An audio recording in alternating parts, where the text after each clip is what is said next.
लक्षात ठेवा, आपण अभ्यास करताना कमी नाही पडत, आपल्या कुठेतरी स्ट्रॅटेजी चुकत आहे मित्रांनो. आणि व्हिडिओच्या शेवटी मी एक भारी तुम्हाला गिफ्ट पण देणार आहे, सो व्हिडिओ पूर्ण बघा.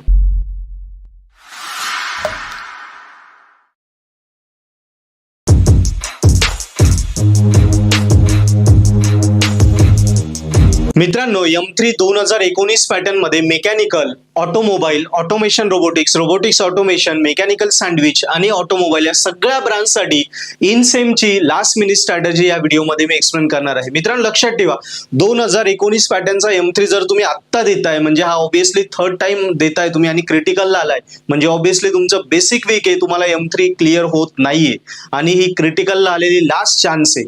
मग आता यावेळी आपला M3 नाही क्लिअर झाला तर YD फिक्स आहे. सो M3 क्लिअर कसा करायचा त्याचीच ही स्ट्रॅटेजी आता मी शॉर्ट मध्ये देतो, आरामात आयडिया क्लिअर होतील. लक्षात ठेवा, आपण अभ्यास करताना कमी नाही पडत, आपल्या कुठेतरी स्ट्रॅटेजी चुकत आहे, काय करायचं काय नाही काय सोडायचं हे क्लिअर नसल्यामुळे आपला बॅकलॉग राहतो आणि त्यामुळे M3 तुमचा निघत नाही, हे लक्षात ठेवा. मग आपल्याला तुम्ही अभ्यास खूप करताय पण एक ऑप्टिमाइज स्टडी कसा करायचा, काय इम्पॉर्टंट आहे, कुठल्या याच्यावर क्वेश्चन विचारणार आहे, काय आधी सोडवायला पाहिजे, या गोष्टी आपण डिस्कस करूया आणि त्याच वेने जा, मी सांगितलेल्या गोष्टी फॉलो करा, शुअर शॉट M3 क्लिअर होईल मित्रांनो. आणि व्हिडिओच्या शेवटी मी एक भारी तुम्हाला गिफ्ट पण देणार आहे, सो व्हिडिओ पूर्ण बघा. लक्षात घ्या, आता M3 मध्ये पहिला जो युनिट आहे आपला LDE मध्ये बघा भरपूर जवळजवळ 10-11 टॉपिक्स आहे. मग आपण सगळे करण्याची गरज आहे का, तर बिलकुल नाही. मग कुठले कुठले केले पाहिजे समजून घ्या. M3 मध्ये LDE मध्ये व्हेरिएशन ऑफ पॅरामीटर याच्यावर आपल्याला फिक्स क्वेश्चन येतो बरोबर, 5 मार्काचा हा फिक्स प्रश्न आहे, 5 मार्क फिक्स झाले. त्याच्यानंतर कॉची किंवा लिजेंडरी ह्या दोघांपैकी तुम्ही जर कॉचीच केला हा सोपा आहे, लिजेंडरी थोडा जर स्किप करून टाका. हे 5 आणि हे 5 10 मार्क तुमचे इथेच सिक्युअर होऊन जातात क्वेश्चन नंबर 1 आणि 2 च्या A बीट मध्ये.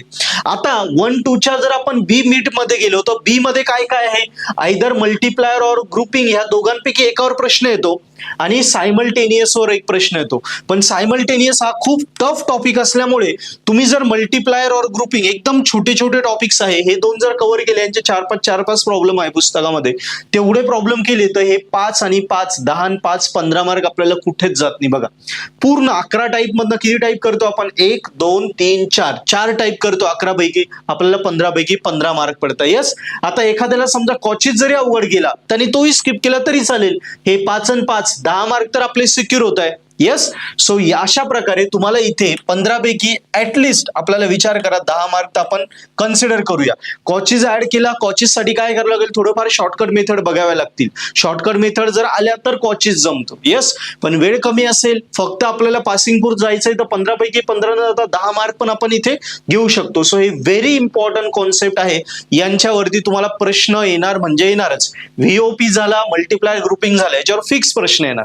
आता पुढे येऊया. बघा क्वेश्चन 3-4 इथे आपल्याला 2 चॅप्टर, एक फुरियर आहे आणि एक आहे आपला लॅपलास आहे. लक्षात घ्या, हा फुरियर चॅप्टर आहे आपला, हा आपला लॅपलास चॅप्टर आहे. आता काय करायचं बघा, फुरियर हा टफ जातो जर आपण मॅन्युअली सोडवला तर. मॅन्युअली जेव्हा सोडवतो तेव्हा फुरियरचे प्रश्न सोडवताना, इंटिग्रेशन सोडवताना खूप वेळ जातो आणि मुलांचे मार्क तिथेच जातात. आता बघा मित्रांनो, क्वेश्चन नंबर 3-4 याच्यामध्ये 2 चॅप्टर येतात, फुरियर आणि लॅपलास. आता इथे जर आपण बघितलं, फुरियर मध्ये आपल्याला हार्डकोर इंटिग्रेशन सोडवायला लागतं, त्यामुळे इंटिग्रेशनचं लिमिट टाकणं, इंटिग्रेशन सोडवणं, फॉर्म्युले अनालिसिस करणं, सो फुरियर हा खूप अवघड मुलांना जातो. सो तुर्तास आपण जर लक्षात ठेवलं तर फुरियर तुम्ही हा चॅप्टर स्किप केला तरी चालेल. मग उरला लॅपलास. लॅपलास मध्ये पण भरपूर सारे मेथड आहेत, जशा फाइंड लॅपलास काढायचा आहे, multiply by K, divide by K, partial fraction, integration 0 to infinity, integration 0 to t, खूप साऱ्या मेथड आहे. आता त्याच्यानंतर इनव्हर्स लॅपलास आला. सो या सगळ्यांमध्ये फक्त मी 2च मेथड काढल्या, या दोन्ही सोबत येतात, 5 आणि 5 10 मार्क तुम्हाला देऊन देतात. सो जसं आपण LDE मध्ये 11 मधनं फक्त 4च पॉईंट घेतले, यस, आणि सोपं करण्यासाठी 10 मार्क साठी फक्त 1 2 3च पॉईंट ठेवले, त्याच प्रकारे लॅपलास मध्ये पण जवळजवळ 8-9 मेथड आहेत, त्या 9 पैकी फक्त 2 पॉईंट केले तरी आपल्याला 10 मार्क पडतात. बघा, ज्याला 15 पैकी 15 घ्यायचे त्याला सगळेच पॉईंट करावे लागेल, पण एक ऑप्टिमाइज स्टडी सांगतो, 9 पैकी 9 घेऊन 15 मार्क पाडण्यापेक्षा 9 पैकी 2 टॉपिक केले तर 10 मार्क पडतात. पार्शियल फ्रॅक्शन आणि डिफरन्शियल इक्वेशन. पार्शियल फ्रॅक्शन जर केला, डिफरन्शियल इक्वेशन आपल्याला सॉल्व्ह होऊन जातो, कारण डिफरन्शियल इक्वेशन मध्ये प्रॉब्लेमची पहिली स्टेप फक्त आपण फॉर्म्युलाने सोडवतो, बाकी प्रॉब्लेम नंतर पार्शियल फ्रॅक्शन मध्येच कन्वर्ट होतो. म्हणजे ज्याने पार्शियल फ्रॅक्शन केला त्याला डिफरन्शियल इक्वेशनच्या पुढच्या स्टेप्स आपोआप जमतात, कारण हेच आपल्याला पुढे सोडवायचंय. म्हणजे ही मेथड आपल्याला पार्शियल फ्रॅक्शन स्वतः ठिकाणी आणि डिफरन्शियल इक्वेशन मध्ये पण यूज होते, दोनदा वापरावी लागते. त्यामुळे ह्या दोन्ही जर तुम्ही केल्या तर तुम्हाला इथे 2 बीट अटेम्प्ट होतील. सो 15 पैकी 10 मार्क हे पण आपले फिक्स होऊन जातात. सो ऑप्टिमाइज स्टडी मध्ये गेलो आपण हार्डली 2-2.5 दिवसात, तर हे 10-10-20 मार्क तुम्हाला 30 पैकी आरामात पडतात M3 मध्ये.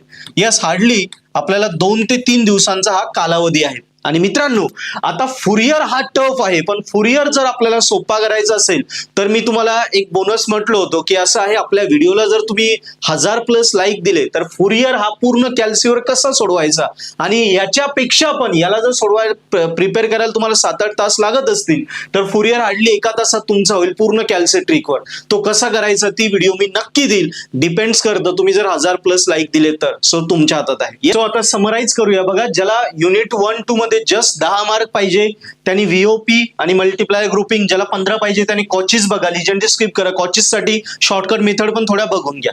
आता इकडे युनिट आपला सेकंड मध्ये फुरियर तर आपण स्किप करतोय, यस, पण त्याला तुम्हाला डिटेल मध्ये 1 तासात शिकायचं असेल कॅल्सीवर तर 1000 लाईक द्या. मी 100% सांगून देईल. इतका सोपा जाईल की हे करायचीच गरज नाही. 15 पैकी 15 मार्क येऊन जातील. पण सध्या आपण या स्ट्रॅटेजीनुसार बघितलं तर पार्शियल फ्रॅक्शन आणि डिफरन्शियल इक्वेशन हे 2 पॉईंट लॅप्लास मधले केले तर 10. सो 10-10-20, आणि जर इथे अजून 5 पाहिजे तर फुरियर ऍड करावंच लागेल. ते 5 म्हणजे 15-15-30 किंवा सिम्पली 10-10-20 या पॅटर्ननी गेले तर आरामात M3 क्लिअर होतो. आणि मित्रांनो, हे सगळे टॉपिक्स मराठीमध्ये सोप्या पद्धतीने मी आपल्या M3च्या ऍपवर शिकवले आहे. सो तुम्ही पर्पल ऍप डाउनलोड करा, मी लिंक डिस्क्रिप्शन मध्ये दिली आहे. ऍप्लिकेशन मध्ये M3चा माझा कोर्स आहे, त्याच्यामध्ये बघा VOP चे फ्री व्हिडिओ दिलाय मी.